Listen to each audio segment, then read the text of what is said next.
এমন একটি সূরা যে সূরার ভিতরে আল্লাহ তাআলা শিফা দিয়েছেন।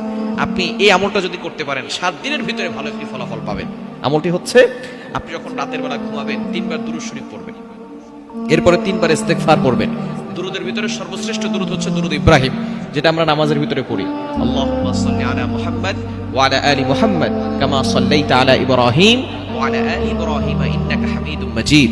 আল্লাহুম্মা বারিক আলা মুহাম্মাদ ওয়া আলা আলি মুহাম্মাদ কামা বারাকতা আলা ইব্রাহিম ওয়া আলা আলি ইব্রাহিম ইন্নাকা হামিদুম মাজিদ।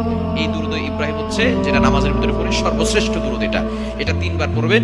এরপরে 3 বার ইস্তিগফার পড়বেন, আস্তাগফিরুল্লাহ রাব্বি মিন কুল্লি যামবি ওয়া আতুবু ইলাইহি লা হাওলা ওয়ালা কুওয়াতা ইল্লা বিল্লাহিল আলিয়্যিল আযীম পড়ে এরপরে বুকে হাত দিয়ে আউযুবিল্লাহ বিসমিল্লাহ সহকারে আপনি সূরা ফাতিহা একবার পড়বেন, পড়ে শেষে আবার 3 বার দুরূদ শরীফ পড়বেন।